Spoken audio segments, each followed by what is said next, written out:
Stop stalking your ex and his new girl. Okay, let's talk about it because I have been that girl. I have been the one who couldn't let go. I have been the one making fake accounts here and there, checking stories from burner profiles, obsessively scrolling through someone's new relationship, zooming in on their girlfriend's face, dissecting every single caption that I could find, putting down girls that I have been secretly jealous of, wanting to know what they are up to and if they are still doing better than me at all times, right? Stalking mutual follows like my life depended on it, putting together pieces of the puzzle and building my own narrative in my own head. And I've also been on the receiving end, so I've been the new girlfriend being stalked, I've been the woman other women projected onto just for existing, or even because of situations that happened years ago or even back in high school and they still couldn't let go. I've seen the insecure behavior, I've felt the energetic cling, and I have watched women lose their entire sense of self worth, chasing a version of closure that they are never going to find, me included. And this needs to be said. It is not cute, but it's also not harmless, okay?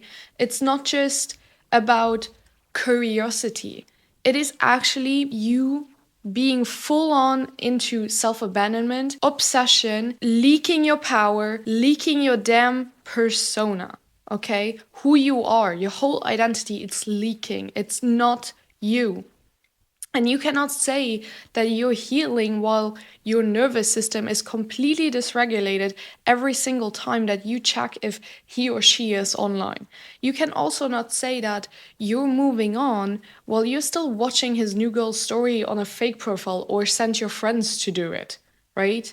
You cannot say that you're growing if your only focus is still trapped in the past, no matter what it is, whether it's your ex, friends, whoever did you wrong. You cannot say that you're confident if your whole fulfillment is still dependent on going on someone's profile, putting them down in your head, being in competition and comparison, and then feel better with that self given validation, right? So sit down and listen because I'm about to tell you what it really means when you cannot stop looking. And we have to be honest with ourselves here. When you keep watching your ex or stalking his new partner or whoever you're stalking, really, you're not just curious. You are literally seeking proof. You are seeking proof that he downgraded. You're seeking proof that she doesn't measure up to you. You're seeking proof that he's suffering, that he's doing worse, right? You're seeking proof that you are basically still relevant in some shape or form in his life, that you're still better, that you're still wanted, you're still desired, you're still that girl, right? But underneath all of that, you are actually just trying to soothe an unhealed wound that you have not taken care of. Because if you were really secure, then you wouldn't even care. You wouldn't give a damn crap. Okay, you're not stalking them because you care about them. You're not stalking them because you just want to see how they are doing. You're stalking them because you don't yet feel whole without them. You still haven't let go. You have attached your whole sense of value to what they are doing without you. You are literally feeding your self worth with drama and obsession and gossip and all the things because your nervous system hasn't learned what peace feels like yet. And this is exactly how women keep themselves small, right? And there's more out there of you who are doing the same thing. You're just in denial right now, all right? This is why I'm doing this video, because I have been there and I have gotten out of it, right? Your insecurity is so loud, even when you think that you are being so discreet. And while you think that no one notices, I hate to break it to you, but energy doesn't lie, okay? The girl that you're stalking feels it. She might not know the details, but she does feel the projection. She feels the weird vibe. She feels the jealousy. I mean, you know us girls. We always feel it. We always have some type of intuition or feeling in our gut, a gut feeling that tells us that something is up, even if we don't know what it is. And that girl doesn't even have to do anything to win, right? Because you're already giving your power away by just watching. And even if she doesn't realize who you even are or doesn't even know you in the first place, the energy is still there. I can tell you that. You are still sabotaging yourself and your environment in some shape or form. Regardless what your situation is, you are doing it. And you yourself, you feel it as well. Every time that you scroll, every time that you compare, every time that you analyze, every time that you are in that unhealthy competition with other women, you hurt yourself with your own curiosity. So you start building a fantasy relationship in your head that's not even real anymore, right? And now you're angry, now you're sad, now you're anxious, now you're overthinking, now you're obsessive over someone that you don't even want back or that you don't even know in the first place. So you're just addicted to the validation or even the pain if you don't know anything else, or the distraction from doing your own work. And I say that with love because I have lived that. Okay. And I also know that it doesn't end until you end it. And what you need to understand is that the root of that behavior, it's not him, it's also not her. No matter how much you want to blame it onto them and hold resentment and all of the deep feelings, it's you. So let's stop pretending that your behavior is about your ex or that one girl that did you wrong, or that you just grew apart from, right? Because it's not. It's about you. It's about your inability to let go. It's about your inability to process your feelings, especially when it comes to feelings like resentment and jealousy or grief. And it's about the fact that you haven't yet rebuilt your self worth from the inside out. So you're still looking outward for that confirmation that you're enough, that you're still wanted, that you're still desired, right? That they're still giving you attention, that you still matter in some way. But when you heal, when you really do the work, you stop needing to watch him suffer. You stop needing to compare yourself to his partner or to just that one girl that you're stalking. You stop needing to prove that you were the better one, right? Or that you are better than them. Because you know who you are with or without him. And that level of clarity, so that level of power, it doesn't come from checking their Instagram or TikTok or wherever you're stalking them. It comes from checking yourself, because it always starts within yourself, right? That's why my whole world is based on coming home to yourself, because it always starts within you. And just like I am checking myself even more by exposing my past self and actions within this video, but also other videos. So you also need to stop making yourself the villain, the victim, or the investigator. And I want to explain that and go into more detail, because what I've seen in many girls, as well as myself, is that there are three roles women fall into when they are stuck in this kind of obsession. So the first one is that you're the villain. You're being the villain. So you start blaming her, you're projecting hate, you're calling her names, you're picking her apart because you don't know how to hold your own jealousy. Okay? The second one is you're being the victim. So you're the one that's spiraling, you're crying, you feel abandoned, you're feeling unchosen, like life is just unfair, right? Life is happening to you, life is throwing all of these things at you. And you keep repeating the same narrative to anyone who will listen.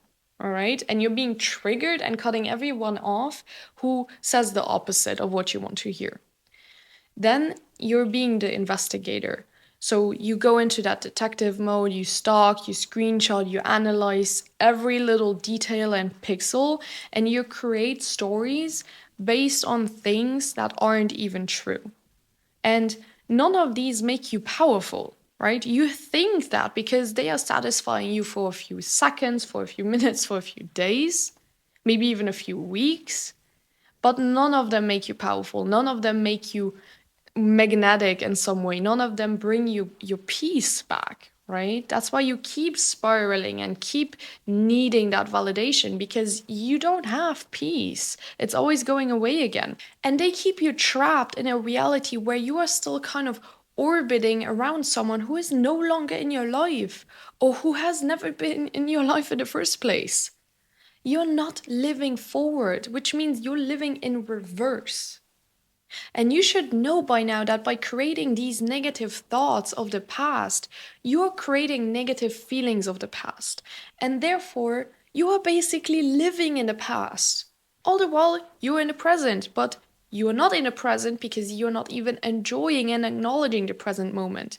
You're not in the now. And that's a vicious cycle that keeps on going on and on and on for as long as you don't change anything. And you don't heal through control in this case.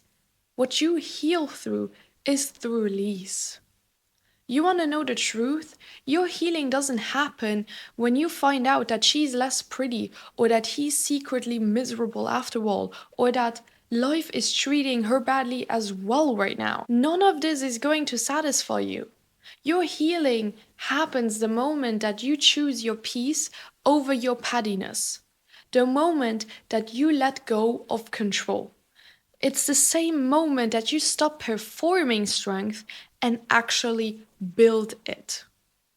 All right? You're not faking it, you're actually building something. You're not going to move forward if you're still chasing these fragments of validation from people who couldn't meet you or have never even met you in the first place. You're not going to feel better by looking for evidence that someone else is doing worse. And the only thing that's going to make you feel even shittier is if you see them do better. So you're even angrier afterwards. And you're never going to find clarity in the middle of obsession. I'm sorry to break it to you, but that's just not how it works. So let it go. Not because they deserve peace, but because you do. And no one can fix this but you. And watch out, because I'm triggering the shit out of you right now. Because you need to see that you are immature for doing it. You need to see that you are weak for keeping on spiraling. You're projecting because it hurt that bad. You're insecure because you still give people a more important role in your life than your own. And yet, you are not broken, you are not hopeless, and you're not some unworthy idiot. That's not what I'm saying. I know you're hearing that right now. I know you're trash talking yourself right now for how horrible you are and how unworthy you are. You're not. I'm not bashing you. I'm just telling you how it is. But you are responsible for what you choose now. And that's what you need to realize. You don't need another friend to validate your stalking. You don't need to vent about her or him one more time. The other 100 times were more than enough. All right? You don't need to talk about it a million times still. You need to get over it. You don't need to run a mental play-by-play of how things should have gone or could have gone. You need to take your energy back. You need to build your power from the inside out. And you need to grow the F up. Because this version of you, the one who's creeping and comparing and unhealthily competing and obsessing, she is not the one who gets the dream life. I know you're still wishing and hoping and manifesting that it's gonna come falling from the sky. It's not. The embodied version of you does. The regulated version of you gets it. The grounded, the radiant, the magnetic, the unfazed woman who doesn't chase because she attracts. And I'm sure what you're attracting right now is the complete opposite of what you're desiring. And that version, her, she doesn't watch their stories. She doesn't compete toxically. She doesn't compete unhealthily. She doesn't stalk. She forgets that they even exist in the first place. Because she is too busy creating a life that she loves more than the drama, than the gossip, than the chaos. So I need you to finally stop playing small, stop playing the victim, and stop getting stuck in unhealthy competition and comparison and bashing other women. And stop stalking your ex.